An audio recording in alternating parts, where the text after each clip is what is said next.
You've already seen the rankings. Now the projected college football playoff bracket. Remember, in the 12-team format, top 4 get a bye. So Ohio State, Indiana, A&M, Alabama, all into the quarterfinals. The remaining 8 in the field of 12 square off in the first round.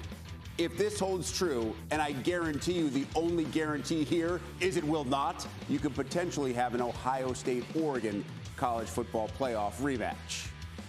Thrilled to be joined now by Jake Butt to break down the rankings and the schedules of the Big Ten's CFP contenders. Jake, we start with your defending national champ, Ohio State. They are at number 1. They have looked everything like the number 1 team in the country, and there's an argument out there by many that the 2025 Ohio State team is better than the one which won it all in 2024. It feels crazy to even ask that question, but I can say at this point, at least what I believe is I can answer that with a definitive yes, and here's why. One, I think Matt Patricia has been a major upgrade for the Buckeyes on the defensive side of the football. What they've been able to do with mix in different defensive packages, of course, Ohio State's always going to have great talent, but they're winning the mental battle. On the offensive side of the ball, the only area that they've fallen short in is I don't think they have as a dominant of a running game, whether it's the backfield or losing Will Howard's legs. But Julian Sayin, did anyone expect him to be this good at this point contender in the season?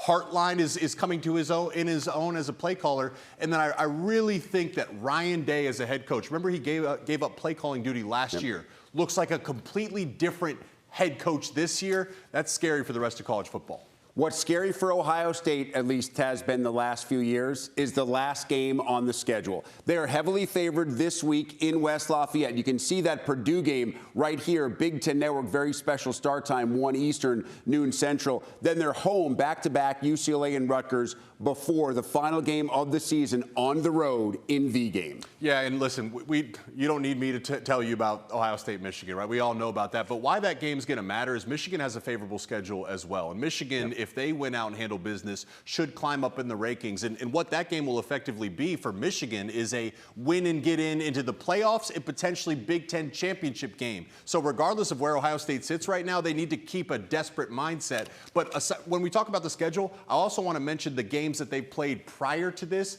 because it's the management of Ryan Day. When you look at their pace of play, one of the slowest snap counts in all of college football, they've effectively built in an extra 1 or 2 bye weeks. When you look at the snap counts, they're playing effectively 1 or 2 fewer games than the other top 10, 12 playoff teams. So Ryan Day is managing the schedule really well. And I have to feel like that was mapped out before the year, because Dave pointed out just how long the season was when Ohio State went the entire route last year. So at number 2, you have Indiana. And there are those out there, and this is not a small group.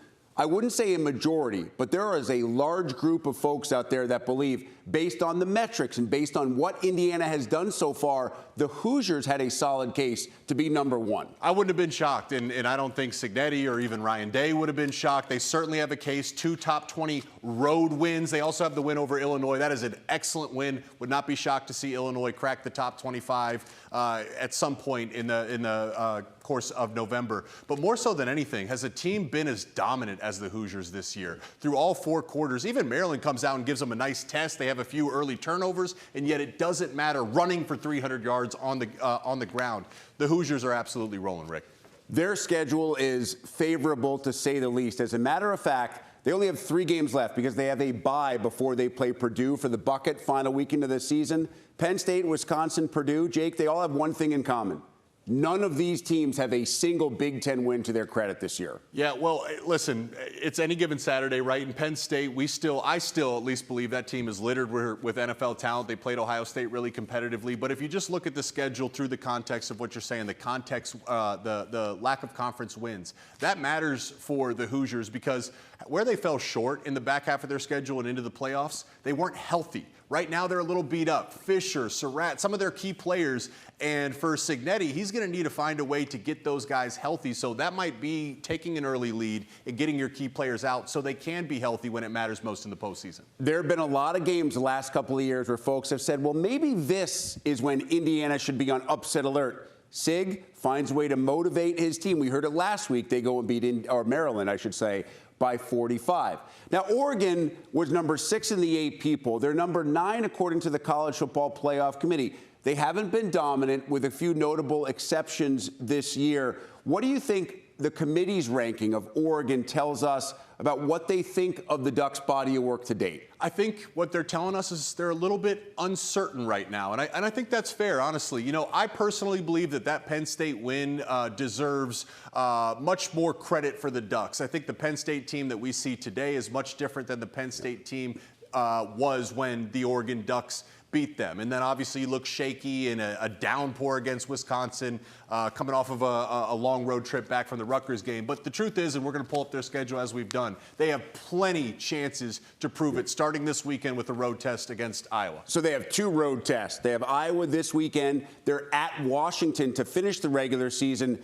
That sandwiches home games against Minnesota and USC. So you're playing 3 teams that are ranked according to the committee. If Oregon does find a way to go 11-1, it doesn't matter what happens outside. They're in the playoff, and I would argue at 11-1, based on what's going to happen in other leagues, and those 3 wins to their resume, they'd have a very good chance as an 11-1 team to be in the conversation to get that last bye. They could, and with this, we're going to just start playing the games a little bit. Then the question becomes, what if they lose one of these games? Yeah. So then they'd be 10-2. Is that enough to get into the playoffs? So part of this is I believe this Washington team has a really good chance to be 9-2 playing Oregon at the end of the season in a rivalry game. So there's opportunity, but a lot of these teams do need some help to boost their resume. First things first, you got to win at Kinnick. Not easy. Never easy. I will remember earlier this year, very close to handing Indiana its only loss of the season.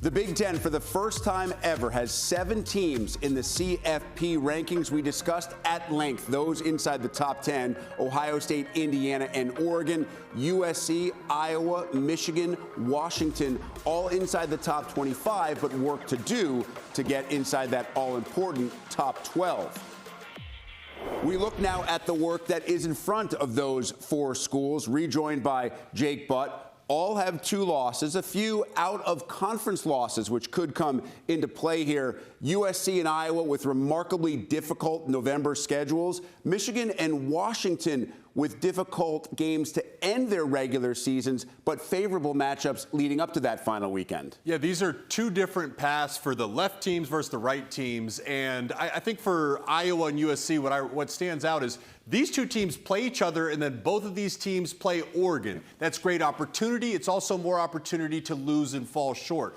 Why I like both Michigan and Washington's schedule is they're going to be favored leading into a home game against their rival in a win-and-get-in scenario to close out their season. And I have to admit, for Michigan, if they beat Ohio State, there's some tie-break scenarios where they could end up in the Big Ten championship. So talk about chaos. I will say this, Rick. I think the committee absolutely nailed their rankings. USC deserves to be ranked over Michigan. They beat them. Michigan deserves to be ranked over Washington. They beat them. And thank goodness, the Hawkeyes should be ranked right where they are. And I know the metrics play a part of it. The stats do as well. But you and I both agree, this committee did a great job at determining who the best teams are versus each other and ranking them in that correct order. So for the first time this year, and probably for many, for the first time since the committee was actually formed, a tip of the cap to the committee for doing a terrific job.